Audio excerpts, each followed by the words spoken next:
नमस्कार प्यारे साथियों, कैसे हो आप सभी। हम राजस्थान की कला संस्कृति में एक टॉपिक पढ़ रहे हैं। उस टॉपिक का नाम है राजस्थान के लोक देवता। और राजस्थान के लोक देवताओं में कल हमने पढ़ा कि राजस्थान में पंच पीर कौन से हैं। क्यों उसमें हमने पढ़ा रामदेव जी, गोगा जी, हड़बू जी, मेहा जी और बाबू जी। पांच पंच पीर।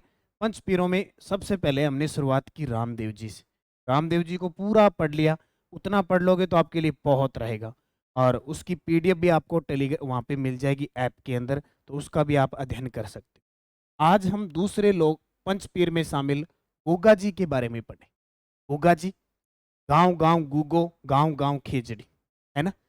हर गांव के अंदर खेजड़ी के थान के, खेजड़ी का जो वृक्ष होता है उसके नीचे थान होता है। और जो पत्थर या ईंट का बना होता है उस पे किसका प्रतीक होता है, सांप का। तो सबसे पहले तो गोगा जी की अगर एक बात ध्यान रखना, तो इनका जो थान होता है वो खेजड़ी वृक्ष के नीचे होता है। खेजड़ी वृक्ष के नीचे, एक बात ये ध्यान रखना, खेजड़ी वृक्ष के नीचे होता है। और सबसे बड़ी बात, इन्हें कहते हैं सांपों के देवता। क्या कहते हैं? सांपों के देवता कहते हैं। ये नोट कर लेना। क्यों कहते हैं मैं आपको आगे बताऊंगा। सांपों के देवता कहते हैं। और इन्हें गायों के रक्षक कहते हैं। गायों के रक्षक। नॉर्मल से पर्सन आते हैं, लोक देवताओं से ज्यादा घबराने की जरूरत नहीं है। गायों के रक्षक, क्योंकि एग्जाम में क्वेश्चन आता है निम्न में से कौन से लोक देवता गायों की रक्षा करते हुए वीर गति को प्राप्त नहीं हुए थे। कौन कौन से हुए थे उनकी चर्चा हम करेंगे। गायों के रक्षक देवता, सांपों के देवता। और इन्हें कहा जाता है जहार पीर, क्योंकि मोहम्मद गजनवी से युद्ध किया था ना। मोहम्मद गजनवी से युद्ध किया था तो गोगा जी की एक खासियत होती थी, पलक झपते ही दूसरी जगह हर जगह दिखाई देते थे। इसलिए मोहम्मद गजनवी ने इनकी वीरता को भी देखा और जगह जगह विराजमान होने के कारण इनको जहार पीर की उपाधि थी। अब पढ़ते हैं गोगा जी महाराज की जय। सबसे पहले गोगा जी को पढ़ते हैं। तो गोगा जी की जब बात आती है तो इनका जो जन्म हुआ था, गोगा जी का जन्म हुआ था वो भाद्रपद महीने में हुआ था। पहले तो महीना याद रखना है भी। जितने भी नए मेरे साथी जुड़े हैं, सबसे पहले आपको चैत्र से लेकर फाल्गुन तक 12 महीनों का पता होना चाहिए।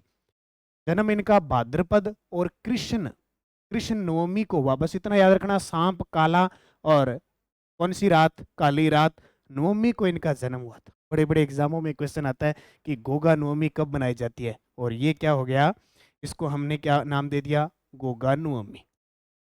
गोगा नवमी बनाई जाती है। जस्ट एक दिन पहले कृष्ण जन्माष्टमी आती है, अगले दिन गोगा नवमी बनाई जाती है। क्लियर हो गया। जन्म, अब सन का कुछ नहीं, सन वगैरह पेपर में नहीं आते, हालांकि 1003 ईस्वी वगैरह कुछ देते हैं, हमें नहीं पढ़ना। गोगा नवमी, जन्म भाद्रपद कृष्ण नवमी को। पिता कौन थे? गोगा जी के पिता थे जेवर जी। कौन थे? जेवर जी चौहान। तो गोगा जी क्या थे? चौहान थे। एक तो ये याद रखना कि गोगा जी क्या थे, चौहान थे। सीधा प्रश्न आ सकता है।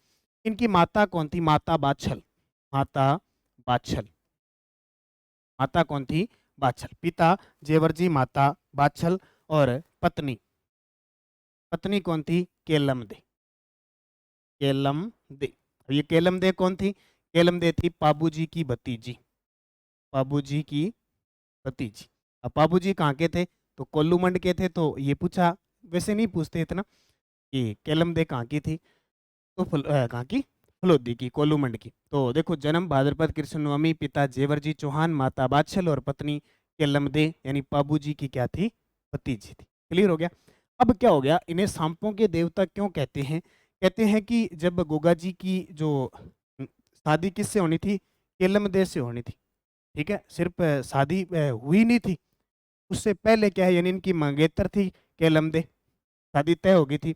तो एक बार क्या हुआ, केलम दे को सांप ने डस लिया। किसने? सांप ने या नाग ने डस लिया? सांप ने डस लिया। अब देखो, सीधी सी बात है अपनी, कि अपनी मंगेतर, ठीक है, किंगी भी मंगेतर है जी हाँ। यानी शादी से पहले कितना प्यार होता है, इतना प्यार होता है। गोगा जी को भी इतना प्यार था केलम दे से, और शादी से पहले न सांपों ने, नागों ने क्या है कि केलम दे को डस लिया। और डस लिया तो अब गोगा जी को तो गुस्सा आना ही था। गोगा जी ने जंतर मंत्र बहुत जानते थे। कहते हैं कि इतने तंत्र मंत्र करने लगे, इतने करने लगे कि यहाँ पे उन्होंने मतलब ऐसा सिस्टम बना दिया कि कढ़ाई के अंदर तेल डाल दिया, उबलता हुआ तेल उबलता रहा। कहते हैं कि नाग, सांप वगैरह जो भी है वो इसके अंदर आके मरने लगे, तड़पने लगे। मतलब गोगा जी को इतना गुस्सा आया, इतना मतलब तड़प थी उनके अंदर, इतना उनको कि भी मेरी होने वाली पत्नी अभी हुई नहीं है और आपने उसको डस लिया। तो जंतर मंतर करने लगे। कहते हैं कि सांप नाग इसमें आके गिरने लगे और मरने लगे तपने। तब कहते हैं नाग देवता जी प्रकट हुए, बोले हे महाराज, हमसे बहुत बड़ी गलती होगी, हम आपकी पत्नी को वापस जिंदा कर देते हैं, जो भी नुकसान हुआ है विष हम जहर अपना वापस ले लेते हैं, आप हमारे जो सांप और नाग है उनकी रक्षा कीजिए, ये छोड़िए, हट छोड़िए। फिर कहते हैं कि गोगा जी खुश होते हैं, गोगा जी मानते हैं। और फिर गोगा जी को किस रूप में पूजा जाता है? सांपों के देवता के रूप में पूजा जाता है। किस रूप में? सांपों के देवता के रूप में पूजा जाता है। उसके बाद देखो, इन्हें गायों के रक्षक कहते हैं और जाहर पीर क्यों कहते हैं? गायों के रक्षक और जाहर पीर क्यों कहते हैं? देखो, गोगा जी की बात करें तो उन्होंने युद्ध लड़ा था महमूद गजनवी से। इसे महमूद गजनवी से युद्ध लड़ा था, गजनवी से युद्ध लड़ा। पूछ ले किसके समकालीन थे? महमूद गजनवी से युद्ध लड़ा। और युद्ध ऐसा लड़ा, यानी कहते हैं कि एक स्थान आता है नौहर हनुमानगढ़ में, नौहर हनुमानगढ़ में, जिसको आज हम कहते हैं गोगा मेडी। क्या कहते हैं? गोगा मेडी कहते हैं, ये हनुमानगढ़ का गया। और इधर हम कहते हैं ददरेवा, ददरेवा। और ददरेवा कहाँ पे है? चूरू के अंदर, ददरेवा चूरू के अंदर। अब दोनों बात देखो, इतनी गजब की बात। ददरेवा चूरू में इनका हुआ जन्म। क्या हुआ? जन्म हुआ, गोगा जी का जन्म हुआ था। लेकिन और भी कहानी यहाँ से आती है। ददरेवा चूरू के अंदर इनका जन्म हुआ था, एक तो ये हो गया। उसके बाद नौर हनुमानगढ़ में क्या हुआ? जब महमूद गजनवी से ये युद्ध लड़ रहे थे, महमूद गजनवी से जब ये युद्ध लड़ रहे थे, तब कहते हैं कि युद्ध लड़ते लड़ते हुए इनका शीश कट गया। क्या कट गया? शीश कट गया। और वो कहाँ जाके गिरा? ददरेवा में गिरा। इसलिए इसको कहते हैं शीर्ष मेड़ी। क्या कहते हैं?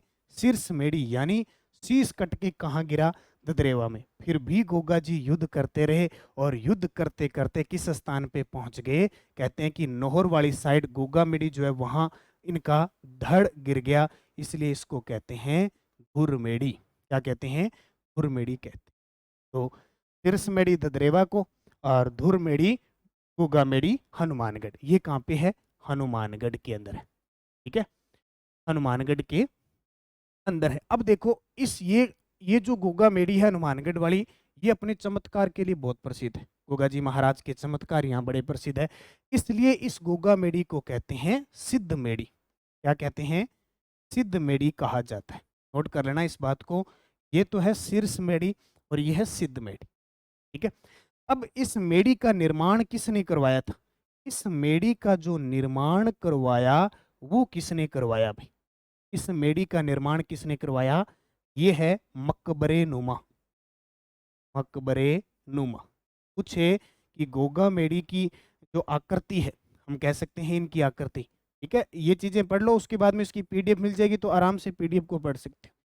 इस गोगा मेडी की जो आकृति है वो कैसी है? मकबरे नुमा।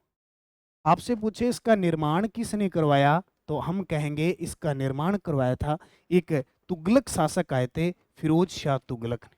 इसने फिरोज शाह, फिरोज शाह तुगलक ने इसका निर्माण करवाया था। फिरोज शाह तुगलक ने इसका निर्माण करवाया। किसका?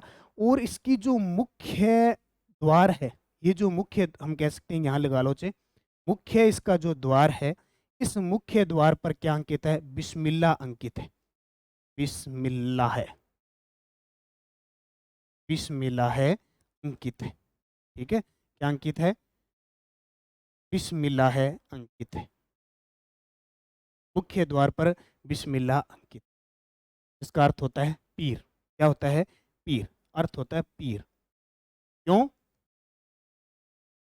क्योंकि फिरोज शाह तुगलक ने इसका निर्माण करवाया था। तो क्लियर, ये बातें समझ में आ गई। अब देखो क्या चीज है, इसके बाद की कहानी और देखो। आधुनिक निर्माण पूछे इसका, यहाँ लिख देता हूं आधुनिक निर्माता। गोगा मेडी का आधुनिक निर्माता, गोगा मेडी का आधुनिक निर्माता। आधुनिक निर्माता की बात करें तो महाराजा गंगा सिंह। कौन थे? महाराजा गंगा सिंह। गंगा सिंह कहाँ के शासक थे? आधुनिक भारत के भागीरथ, बीकानेर। इन्होंने निर्माण करवाया था। कल भी मैंने करवाया बताया था, रामदेवरा मंदिर का निर्माण भी इन्होंने करवाया था। आधुनिक निर्माता गंगा सिंह जी को कहा जाता है। बिस्मिल्लाह अंकित हुआ है और फिरोज शाह। इस मेढ़ी की खासियत देखो, मेढ़ी पर 11 माह कायल जाति का पुजारी होता है। कायल जाति का मुस्लिम पुजारी होता है। मुस्लिम पुजारी। टोटल 12 महीने हो गए ना? टोटल कितने हो गए? 12 महीने। तो 11 माह साइल जाति का मुस्लिम पुजारी होता है और 1 माह, यानी 1 माह कौन सा? भाद्रपद। भाद्रपद महीने में, भाद्रपद माह में हिंदू पुजारी होता है। कौन होता है? हिंदू पुजारी। ठीक है, हिंदू पुजारी होता है। क्लियर हो गया? ओगामेडी का आधुनिक निर्माता महाराजा गंगा सिंह, 11 माह चायल जाति का मुस्लिम पुजारी होता है और 1 माह भाद्रपद महीने में जो मुख्य महीना होता है इसमें हिंदू पुजारी होता है। और यहीं क्या लगता है? यहाँ लगता है गोगामेडी पशु मेला। गोगामेडी पशु मेला भाद्रपद महीने में।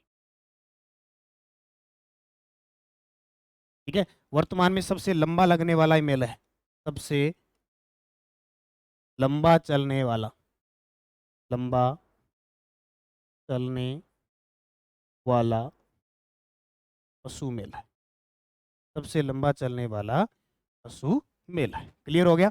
गोगामेडी, एक गोगामेडी पशु मेला भाद्रपद महीने में लगता है। सबसे लंबा चलने वाला ये पशु मेला है। तो हमने ये चीजें पढ़ी, ये चीजें पढ़ी। जन्म, पिता, माता, पत्नी और सांपों के देवता, गायों के रक्षक, जाहर पीर। इसके अलावा देखो हम क्या पढ़ेंगे। इसके अलावा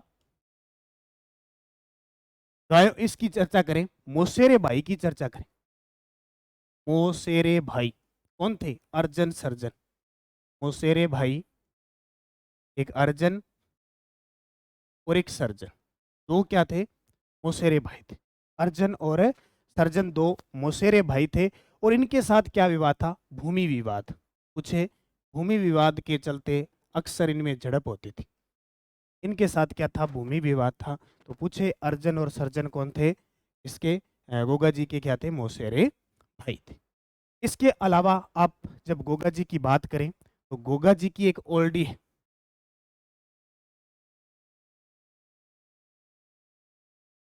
गोगा जी की ओल्डी,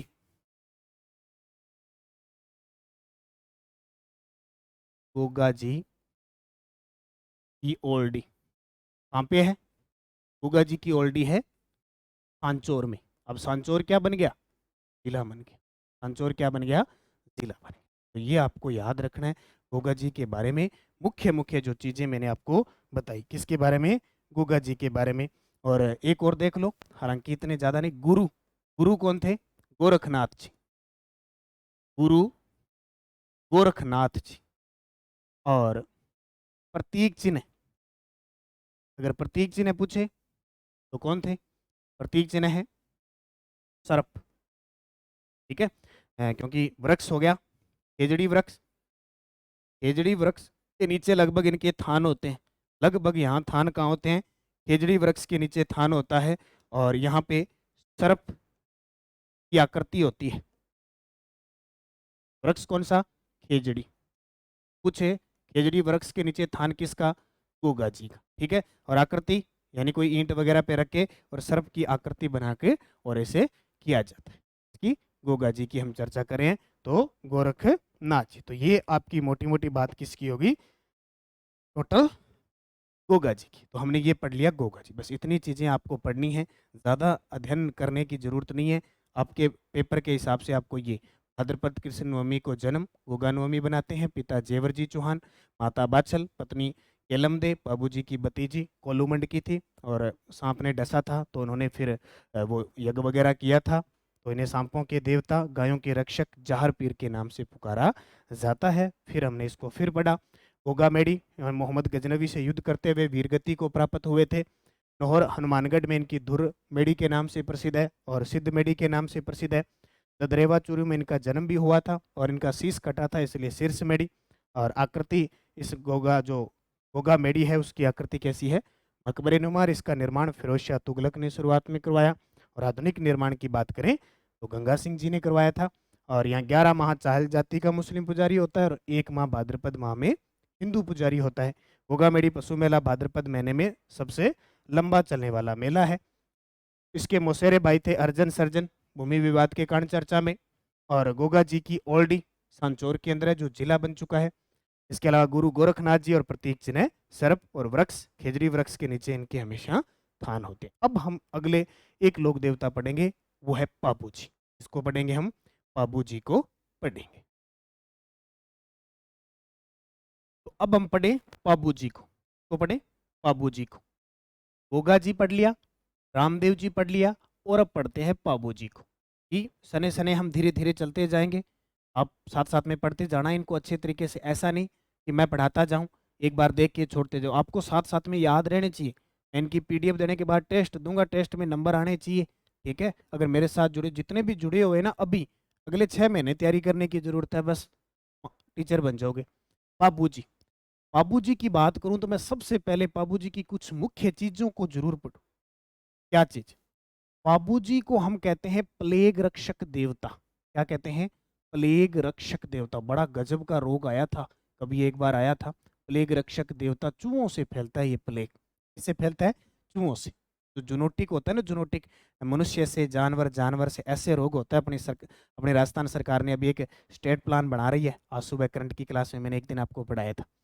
प्लेग रक्षक देवता कहते हैं। जब प्लेग रोग हो जाता है तो पाबू जी की फड़ बांधी जाती है। उसके अलावा इन्हें कहते हैं लक्ष्मण का अवतार। क्या कहते हैं?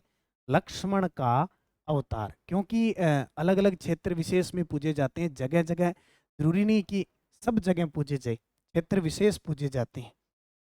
प्लेग रक्षक देवता, लक्ष्मण के अवतार, ऊंटों के देवता कहा जाता है। ऊंटों के देवता, क्योंकि जब भी कहते हैं ना कि ऊंट बीमार हो जाते हैं ना, तो इनकी पूजा की जाती है, इनकी फड़ बांधी जाती है। और मान्यता ये है कि ये मारवाड़ में ऊंट लाने का श्रेय इनको जाता है। किसको? पाबू जी को। और गायों की रक्षा करते हुए वीर गति को प्राप्त हुए, तो गायों के रक्षक देवता, गायों के रक्षक, ये तो जरूर ध्यान रखना है। 4 चीज याद रख लोगे ना, प्लेग रक्षक देवता, अभी शायद रीट के अंदर ये प्रश्न आया था। लक्ष्मण का अवतार, ऊंटों के देवता, गायों के रक्षक कहते हैं किसको? पाबू जी को। पहले तो ये पॉइंट क्लियर हो गया। अच्छा, पाबू जी कौन थे? पाबू जी राठौड़ थे। क्या थे? इनका वंश पूछे तो, क्योंकि हम पढ़ के आए हैं पीछे, रामदेव जी तंवर वंशीय थे, गोगा जी चौहान थे, और पाबू जी राठौड़। अब पाबू जी की बात करें, पाबू जी का पाबू जी के जो पिता, पाबू जी के पिता कौन थे? बाबू जी के पिता थे धांधल जी। नाम सुना होगा आपने, धांधल जी, दुहड़ जी के भाई। मारवाड़ के शासक दुहड़ जी थे, उनके भाई थे धांधल जी। तो पिता इनके थे धांधल जी। पिता कौन थे? धांधल जी, ये नाट करना। अच्छा, इनकी माता कौन थी? इनकी माता थी कमला दे। माता कमला दे। अब देखो, जस्ट हमने गोगा जी को पढ़ा, गोगा जी की पत्नी थी केलम दे। बस कंफ्यूज यही होते हैं। लास्ट एक क्लास लूंगा ना मैं, एक कंफ्यूज वाली क्लास लूंगा सारे, ठीक है। माता कमला दे, पिता धनदल जी, पत्नी, इनकी पत्नी कौन थी? तो इनकी पत्नी थी तू प्यार दे। कौन थी? तू प्यार दे। तू प्यार दे।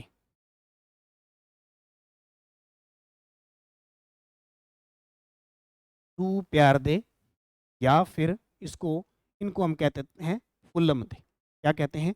फुल्लम दे या सू प्यार दे, ठीक है। इसकी बाबू जी की पत्नी। कंफ्यूज हो गए तो बस यही होंगे, पिता दांदल जी, माता कमला दे, पत्नी सू प्यार दे या फुल्लम दे। अच्छा, इनकी घोड़ी का नाम बड़ा ही सुंदर नाम, बड़ा ही गजब का नाम, घोड़ी केसर काल में। केसर काल में। अब वो पढ़ना नहीं है कि इनका रंग कौन सा था, काला रंग था, ठीक है। केसर काल में इनकी घोड़ी का नाम, क्या नाम? केसर काल, ठीक है। अब देखो, कंफ्यूज ये होगा कि, एक बात और ध्यान रखना, मैं यहां लिख देता हूं नोट, गोगा जी, गोगा जी का घोड़ा कौन सा था? गोगा जी, तो गोगा जी की घोड़ी या घोड़ा कौन सा था? नीली घोड़ी थी। गोगा जी की घोड़ी कौन सी थी? नीली घोड़ी। ठीक है, रामदेव जी का नीला घोड़ा और यहाँ गोगा जी की नीली घोड़ी। और यहाँ केसर कालमी, कहते हैं केसर कालमी बड़ी सुंदर थी, बड़ी सुंदर थी। हर कोई इस घोड़ी को लेना चाहता था। और ये घोड़ी किसके पास थी पता है? ये घोड़ी थी अ, इनकी जो पत्नी है, पत्नी तू प्यार दे, तू प्यार दे की सहेली देवल चारणी के पास थी।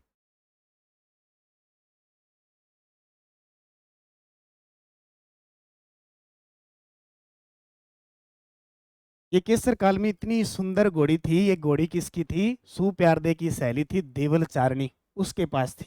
और ये देवल चारणी जो घोड़ी थी, देवल चारणी की जो घोड़ी थी कौन सी? केसर काल में, उसको प्राप्त करना चाहता था जिंदराव खिंची। जिंदराव खिंची। अब ये जिंदराव खिंची कौन है? ये जिंदराव खिंची बहनोई थे किसके? जायल नागौर के थे। जायल नागौर के बहनोई, लिख देता हूं, बहनोई किसके? पाबू जी की। ठीक है, बहनोई पाबू जी की। जिंदराव खिंची बहनोई किसके थे? पाबू जी की थे। और जिंदराव खिंची ये देवल चारणी से कौन सी घोड़ी लेना चाहते थे? केसर कालमी घोड़ी लेना चाहते थे। ये बोले केसर कालमी तो घोड़ी मुझे चाहिए, केसर कालमी। लेकिन देने से मना कर दिया किसने? देवल चारणी ने देने से मना कर दिया, बोले हम आपको घोड़ी नहीं देंगे। उसने कहा चलो ठीक है, नहीं दोगे। लेकिन हुआ क्या कि जब ये रिश्ता हुआ था किसके साथ? पाबू जी के साथ। पाबू जी के साथ रिश्ता हुआ तो देवल चारणी ने ये घोड़ी किसको दे दी? पाबू जी को। अब देखो सहेली थी तो सीधी सी बात है, सहेली सुप्यार दे की थी तो इसको दया आ गई कि पाबू जी ने मांगी है, हमारे जीजा जी ने मांगी है, क्योंकि जीजा तो बना ही लेते हैं, सहेलियों की जीजा ही कहेंगे। ठीक है, तो इनको ये उम्मीद थी कि जीजा देगा, खोपरे खोपरे देगा हमें, बहुत सारी सामग्री देगा। तो पाबू जी ने कहा मुझे आपकी घोड़ी बड़ी पसंद आ गई, देवल चारणी को कहा, और सिफारिश लगा दी सुप्यार देगी। तो उस समय तो शादी से पहले तो बड़ा ऐसा गोल मटोल चलता रहता है ना, एक दूसरे की पूरी बातें मानते रहते हैं, हर चीज़ एक। तो प्यारदे ने कहा कि मेरा जो होने वाला घरवाला है वो आपकी घोड़ी मांग रहा है। उसने कहा चलो, आपने कह दिया और जीजा जी ने कह दिया, मैं बाबू जी को घोड़ी दे देती। देवल चारणी ने क्या किया? अपनी केसर कालमी घोड़ी किसको दे दी? बाबू जी को। अब एक शर्त रख दी उसने, बोले मैं गायें चराती हूँ, ठीक है, और मेरी, क्यों उस समय क्या होता था, अरब आक्रमणकारी होते थे और बहुत मतलब मुस्लिम या कोई भी जाति गायों को लूट के ले जाती थी, चुरा के। तो देवल चारणी ने कहा भी मेरे पास एक ही चारा है कि मैं जब गायें चराती हूँ और मेरे गायों पर संकट आ जाती है ना, तो मेरी जो घोड़ी है केसर कालमी, वो हिन हिनाने लग जाती है, हिन हिनाने लग जाती है। तो मुझे पता चल जाता है कि मेरी गायें संकट में है। पर अब आपको एक काम करना पड़ेगा पाबू जी, मेरे जीजा जी। उसने कहा देवल चारणी ने, जब भी मेरी गायों के ऊपर संकट आएगा, ये केसर कालमी हिन हिनाएगी, हिन हिनाता है ना घोड़ा, हिन हिनाएगी और तुरंत मेरे पास आना पड़ेगा, मेरी गायों की रक्षा करनी पड़ेगी। बाबूजी ने कहा बिल्कुल, मैं तो गायों का रक्षक देवता हूँ, वैसे भी ऐसा काम तो क्यों नहीं करूँगा, करूँगा। तो समय वो आ गया, देव उठनी 11 आ गई, ठीक है, नॉर्मल बात। बाबूजी के विवाह का समय आ गया और बाबूजी बारात लेके गए। इधर से मौका किसको मिला? जिंदराव खिंची को। इसने कहा ये बड़ा मौका है, देवल चारनी ने मुझे घोड़ी दी नहीं और इस बाबूजी को दे दी। ठीक है, तो इसने क्या किया बाबूजी ने, हाँ, क्योंकि बाबूजी का जन्म कहाँ हुआ था? बाबूजी कहाँ के थे? कोल्लूमंड के थे। ये कोल्लूमंड अब कहाँ आ गया? फलोदी में आ गया। ठीक है, वाप तहसील है ना, वहाँ फलोदी के अंदर आ गया। पहले फलोदी जोधपुर पढ़ते थे, अब वैसे कई महीने में देखें तो जीके कम हुआ है, अब इसको पढ़ते थे कोल्लूमंड फलोदी जोधपुर। अब कहाँ गया? कोल्लूमंड फलोदी के अंदर।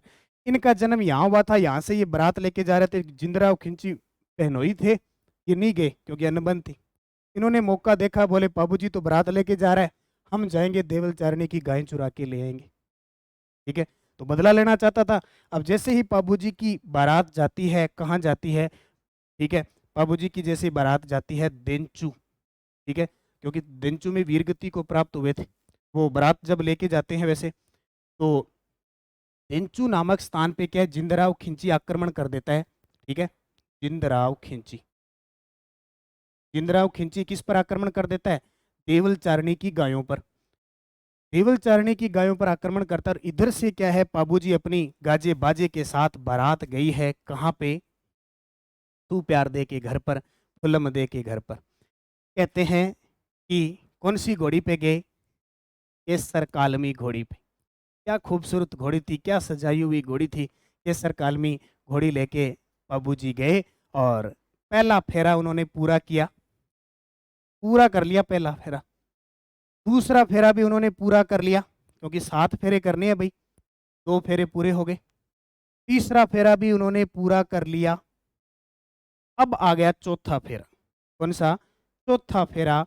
जैसे ही यहां से यहां लेके और आधे फेरे तक पहुंचे, इतने में पास में जो केसर कालमी घोड़ी है वो हिन हिनाने लगी। और ये तो शर्त थी कि हिन हिनाएगी, इसका मतलब गायों पर संकट आ गया। तो बाबूजी ने देखा केसर कालमी घोड़िया वो हिन हिना रही है, इसका मतलब देवल चारणी की गाय क्या है, संकट में है। तो कहते हैं कि ये 3.5 फेरे होते हैं, बस इतने ही होते हैं। उसके बाद इस, ठीक है, इस फेरे के बाद वो क्या करते हैं, यहीं से कहते हैं कि देवल चारणी की गायें छुड़ाने देंचू चले जाते हैं। जिन ये देंचू है वो जोधपुर के अंदर है। कहाँ पे है? जोधपुर में। कहते हैं कि जिंदराव खिंची से देंचू नामक स्थान पे ये गायों की रक्षा करते हुए वीर गति को प्राप्त हो जाते हैं। इसलिए कहते हैं कि बाबूजी के जितने भी अनुयायी है ना, वो यानी 3.5 फेरे लेने के बाद चौथा फेरा होते ही बस विवाह आया हुआ मान लेते हैं। इसलिए तो कई जगह 4 फेरे लेते हैं, वैसे नॉर्मल 7 फेरे होते हैं। तो मुझे कमेंट करके बताना, आपने किसी ने लिए हैं तो कितने फेरे लिए हैं, नहीं लिए तो अब बाद में देख लेना कितने फेरे लोगे। लगभग अपने ही होता है कि अगर 4 फेरे हो जाते हैं तो वो विवाह आया हुआ माना जाता है, यानी संपन्न माना जाता है। तो 3.5 फेरे, ठीक है। पूछ ले कौन से अनुयायी, कौन से लोक देवता के अनुयायी है वो 3.5 फेरे लेते हैं, तो कौन से? बाबूजी। क्लियर हो गया। अब प्रश्न क्या बना कि बाबूजी देवल चारणी की गाय छुड़ाने हेतु देंचू गांव जोधपुर में जिंदराव खिंची से युद्ध करते हुए वीर गति को प्राप्त होते हैं। तो घोड़ी कौन सी इनकी? केसर कालमी। इनका जन्म कोल्लू मंड के अंदर हुआ था। ये क्लियर हो गया। अब आपसे पूछे कि बाबूजी के जो लोग नृत्य करते हैं वो कौन सा नृत्य प्रसिद्ध है? थाली नृत्य प्रसिद्ध है। कौन सा? थाली नृत्य बड़ा प्रसिद्ध। थाली घुमाते हैं ना ऐसे और नाचते हैं साथ साथ में, वो थाली नृत्य बड़ा प्रसिद्ध है। और अगर हम चर्चा करें फड़ की, फड़ क्या होता है? सबसे पहले फड़ ध्यान रखना, लोक देवता की गाथा। जरूरी नहीं कि किसी की भी गाथा हो सकती है, या यहाँ लोक देवता की है तो लोक देवता की गाथा किस पे? कपड़े पर पूरी लिख दी जाती है, चित्रांकन भी होता है। गाथा कपड़े पर जो होती है वो फड़। फड़ अगर फट जाती है तो उसको पानी के अंदर तिरवा दिया जाता है, उसको फड़ ठंडी करना कहा जाता है। अब बाबूजी की फड़ सबसे लोकप्रिय फड़ है, सबसे लोकप्रिय फड़ है, लोकप्रिय फड़। सबसे लोकप्रिय फड़ किसकी है? बाबूजी की। सबसे लोकप्रिय फड़ है बाबूजी की। और एक और ध्यान रखना, जब फड़ बांची जाती है तो कौन सा वाद्य यंत्र बजाया जाता है? रावण हत्ता। कौन सा? रावण हत्ता बजाया जाता है। नोट करना, आपसे पूछे कि बाबूजी की जब फड़ बांची जाती है तो कौन सा वाद्य यंत्र बजाया जाता है? रावण हत्ता बजाया जाता है। याद कर लोगे, वैसे मैं कंटिन्यू जो आपकी जो क्लासें ले रहा हूँ उसमें आपको समझ में आता है। इसके अलावा जो बाबूजी के पवाड़े, बाबूजी के पवाड़े पाठ वाद्य यंत्र के साथ बांचे जाते हैं। माठ वाद्य यंत्र के साथ बांचे जाते हैं।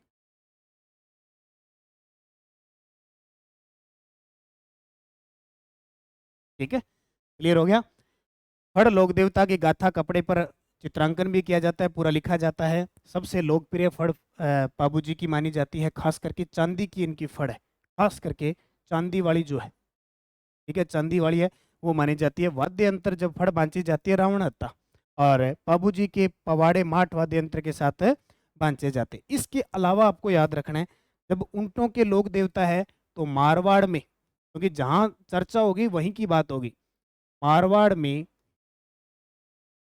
ऊंट लाने का श्रेय जाता है, का श्रेय जाता है। एक नॉर्मल सा प्रश्न अब की बार रीट लेवल प्रथम में यहां से आया था ना, ऊंटों के देवता आया था। ऊंट बीमार होने पर, ऊंट बीमार होने पर, ऊंट बीमार होने पर बाबूजी की फड़ बांची जाती है, बाबूजी की फड़ पढ़ी जाती है, बांची जाती है, एक ही बात है, ठीक है, बांची जाती है, बाबूजी की फड़ बांची जाती है। एक और ध्यान रखना, बाबूजी ने सात बाबूजी ने सात थोरी जाति के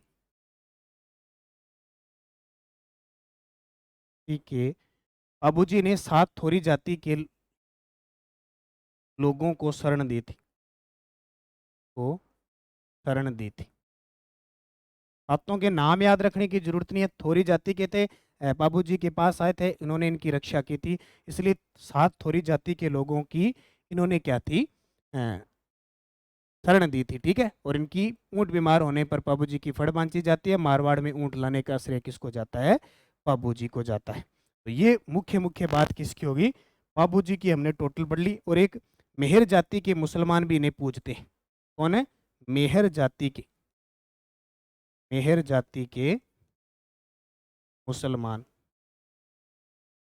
मुसलमान तथा राइका व रेबारी जाति पूजती है, जाति के आराध्य देव है,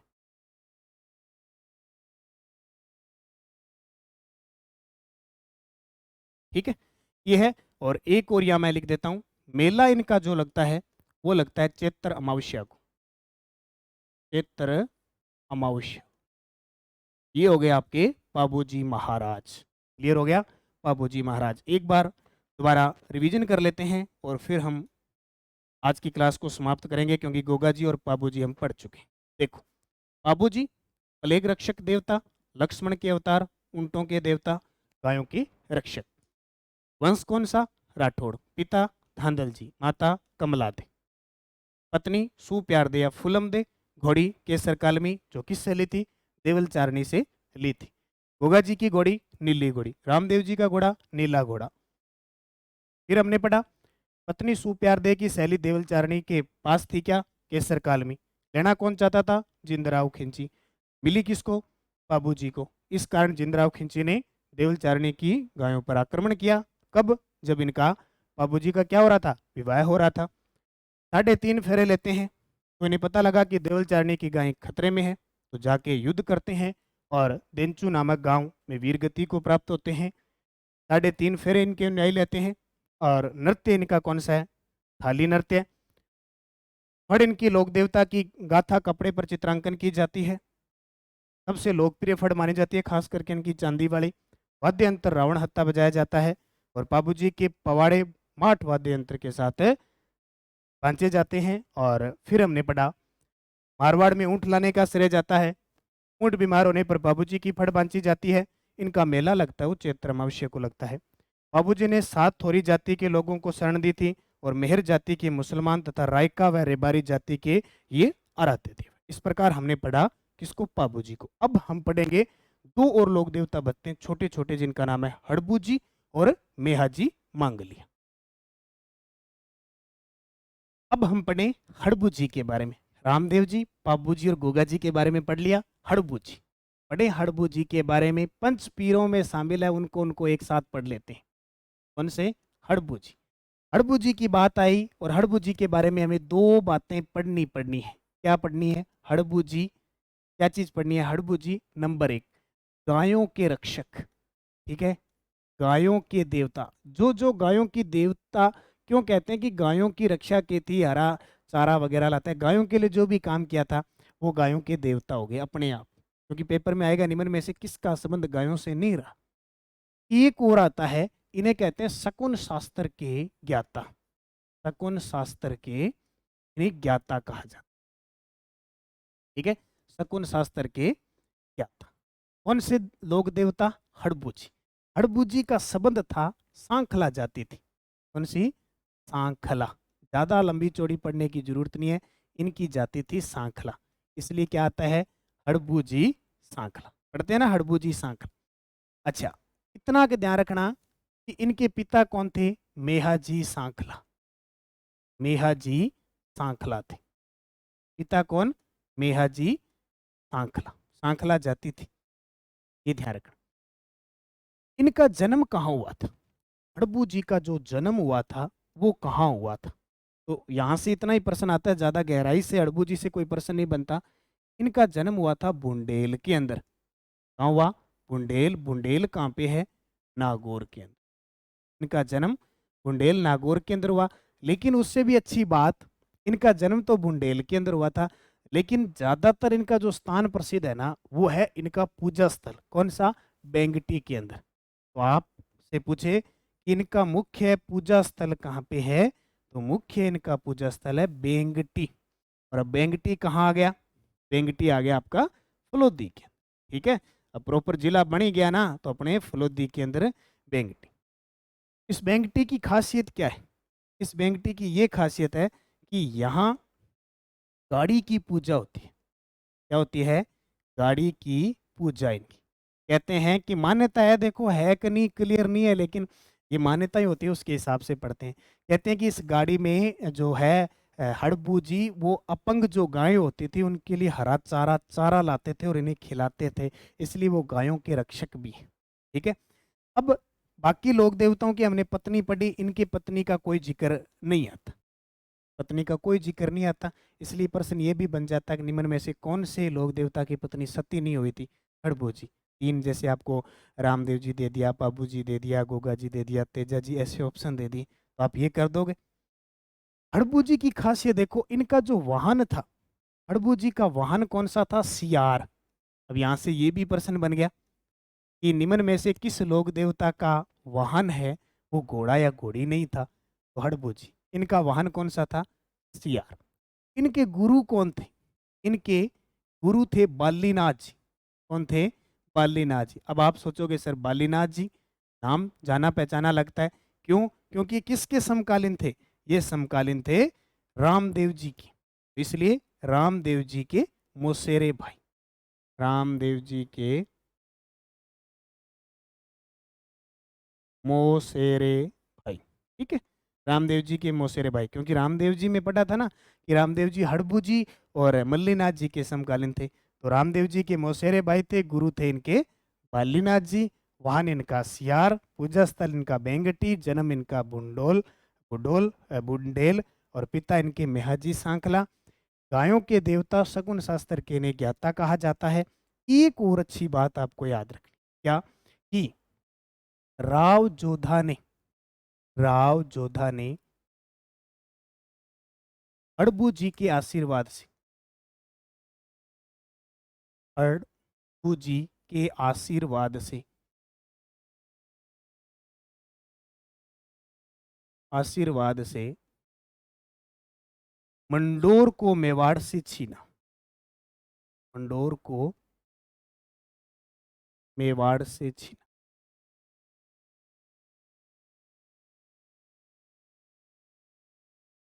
और बेंगटी को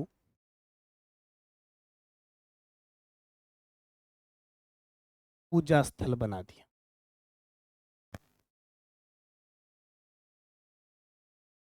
जहां पूजा करने लगे हड़बू जी। ठीक है, ये प्रश्न आ सकता है कि राव जोधा ने किसके आशीर्वाद से, किस लोक देवता के आशीर्वाद से मंडोर को मेवाड़ से छीना था? क्योंकि जो इससे पहले शासक थे राव मेवाड़ के कुंवर चूड़ा थे। कुंवर चूड़ा कुंभा के समय थे, कुंभा ने ये मंडोर छीना था उस समय कुंवर चूड़ा ने। तो बाद में राव जोधा ने क्या, हड़बू जी के आशीर्वाद से ये वापिस छीन लिया। तो ये आपके क्या क्लियर हो गए? हड़बू जी। चार पंच पीर पढ़ चुके हैं, अब लास्ट आता है मेहा जी की चर्चा करेंगे, मेहा जी की। तो अब हम लास्ट लोक देवता पढ़ लेते हैं, उनका नाम है मेहा जी। क्या नाम है? मेहा जी। यानी मेहा जी मांगलिया। क्यों कहते हैं मेहाजी मांगलिया? ये मांगलिया समाज के इष्ट देवता है, इसलिए कहा जाता है। वैसे ननिहाल में रहते थे मांगलिया समाज में, इसलिए क्या है कि ये मांगलिया कहलाए। तो पहला तो ये बन गया कि अगर उपनाम पूछे तो आपको उत्तर ये देना है कि ये मांगलिया समाज के इष्ट देव, मांगलिया समाज के इष्ट देव। ठीक है। अब इनके बारे में कोई ज्यादा विवरण हमें मिलता नहीं है, हालांकि इनके घोड़े का नाम जरूर मिलता है, घोड़े का नाम जरूर याद रखने। इनका घोड़ा है उसका नाम किरड काबरा। अब 5 आपको बता दिए, 5 में से 4 लोक देवता है, उनके घोड़ों का नाम, घोड़ी का नाम याद रखना है। एक का सियार है। किरड काबरा इनका घोड़ा है। उपनाम मांगलिया समाज के इष्ट देव है। और एक और खासियत, ऐसे लोक देवता जिनका जन्म दिवस, जिनका मेला जन्माष्टमी को लगता है, वो इनका है। जन्माष्टमी का मतलब क्या हुआ कि भाद्रपद कृष्ण अष्टमी, होगा नवमी, नवमी को आ गई और ये आ गई अष्टमी, यानी कृष्ण जन्माष्टमी के दिन क्या लगता है, इनका मेला लगता है, कृष्ण जन्माष्टमी। ठीक है, होगी बात ये क्लियर? बहुत ही आसान सी बात है। अच्छा, ये किस शासक के समकालीन थे? क्योंकि ज्यादातर हम मारवाड़ के पढ़ते हैं पंचपीर थे, यही बात है। तो मारवाड़ के उस समय शासक थे, समकालीन मारवाड़ शासक, समकालीन मारवाड़ शासक। ठीक है, समकालीन मारवाड़ शासक कौन? रावचूड़ा। कौन से? रावचूड़ा। ये रावचूड़ा इनको मंडोर दहेज में मिला था, वही रावचूड़ा है, इनके समकालीन थे। और अगर मेहाजी मांगलिया की थोड़ी सी हम चर्चा कर लें, थोड़ी सी बात हम चर्चा कर लें, तो ये वीरगति को कैसे प्राप्त हुए थे? तो ये जैसलमेर के राजा थे राणंग देव, जैसलमेर के जो शासक थे, जैसलमेर के शासक, जैसलमेर के शासक राणंग देव। ठीक है, जैसलमेर के शासक राणंग देव के साथ, राणंग देव से युद्ध करते हुए वीरगति को प्राप्त हुई, से युद्ध करते हुए वीरगति को प्राप्त, वीरगति को प्राप्त। ठीक है, एक और खासियत ध्यान रखना, लगभग लोक देवताओं के जो भगत होते हैं उनको भोपे कहते हैं लगभग, तो इनके भोपों की वंशवृद्धि नहीं होती है, ये ध्यान रखना। इनके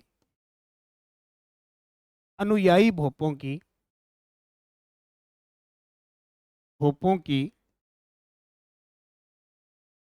वंशवृद्धि नहीं होती, वंशवृद्धि नहीं होती,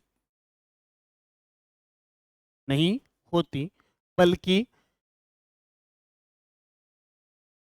ये पुत्र गोद लेके, पुत्र गोद लेकर वंश चलाते हैं, वंश चलाते। कौन? मेहाजी मांगली। ये मोटी मोटी बात किसकी होगी? मेहाजी मांगली। बड़ा ही सिंपल सा प्रश्न आता है। इनके अनुयायी भोपों की वंशवृद्धि नहीं होती है, बल्कि पुत्र गोद लेके वंश चलाते हैं। और मेहाजी मांगलिया उपनाम मांगलिया समाज के इष्ट देव, घोड़ा इनका किरड काबरा। बस इनसे प्रश्न ये दो ही बनते हैं, इनका घोड़ा किरड काबरा और मेला इनका भाद्रपद कृष्ण अष्टमी, यानी कृष्ण जन्माष्टमी को मेला लगता है। और मारवाड़ के शासक समकालीन थे राव चूड़ा। तो अब ये पंचपीर पूरे हो चुकी है, इसकी पीडीएफ एक साथ आपको मिल जाएगी, पीडीएफ भी आप उसका प्रिंट निकाल सकते हो। और जैसे लोक देवता पूरे होंगे, जैसे अभी लोक देवता मुख्य रहेंगे तेजा जी, देवनारायण जी, तल्लीनाथ जी, मल्लीनाथ जी, 5-7 पढ़ेंगे जो पेपर में आते हैं, और उसके अकॉर्डिंग हम टेस्ट बनाएंगे। बस बने रहे। जो भी आपके सहपाठी और भी है, जो मित्रगण है, जो रह चुके हैं या फिर जो अभी तक उन्होंने अध्ययन नहीं किया है, अब तक सोच विचार है, उनको इनके साथ जोड़ लें। ठीक है, धन्यवाद। रीट लेवल फर्स्ट की, तो रीट लेवल फर्स्ट की मुख्य परीक्षा और पात्रता के लिए नानक क्लासेज ऐप पे आपके लिए शुरू हो रही है। पूरे कोर्स पर आधारित, पूरे संपूर्ण सिलेबस पर आधारित मात्र 999 रुपये में आपको कोर्स मिलेगा, जो आपके 150 क्वेश्चन 300 अंकों के आने वाले हैं, उस पर आधारित पूर्ण जितना भी राजस्थान का जीके है, जो विद्यालय विषय है और संपूर्ण शिक्षा मनोविज्ञान, हिंदी, गणित, इंग्लिश सब आपको उपलब्ध होगी रिकॉर्डेड क्लास के साथ। इसमें आपको हर एक टॉपिक के बाद उसकी पीडीएफ उपलब्ध करवाई जाएगी, प्लस उसके हर एक टॉपिक का टेस्ट उपलब्ध करवाया जाएगा। तो जुड़िए सभी विद्यार्थी नानक क्लासेज ऐप में इस टेस्ट सीरीज को ज्वाइन कर लें।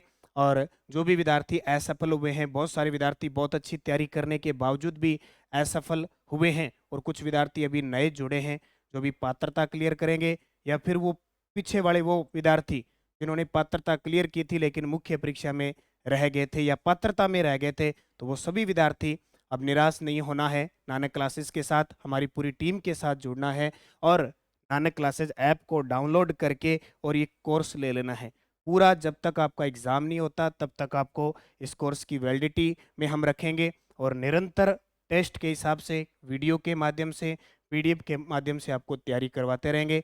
समय अभी आपके पास बहुत है, सीरीज अब से शुरू हो चुकी है, क्लासें शुरू हो चुकी है, और अभी 2024 के अंदर ये निश्चित है कि रीट भर्ती आएगी, पात्रता भी आएगी और मुख्य परीक्षा आएगी। तो मुख्य परीक्षा से पहले आप अगर तैयारी करोगे तो निश्चित आप अध्यापक बनोगे, और अध्यापक बनने का सपना पूरा करना है तो जुड़ना पड़ेगा आपको किसी एक ऑनलाइन प्लेटफॉर्म पर घर बैठे। और इसके लिए नानक क्लासेज स्पेशल आपके लिए लेके आया है मात्र 999 रुपये की ये पूरी रिकॉर्डेड क्लास। धन्यवाद।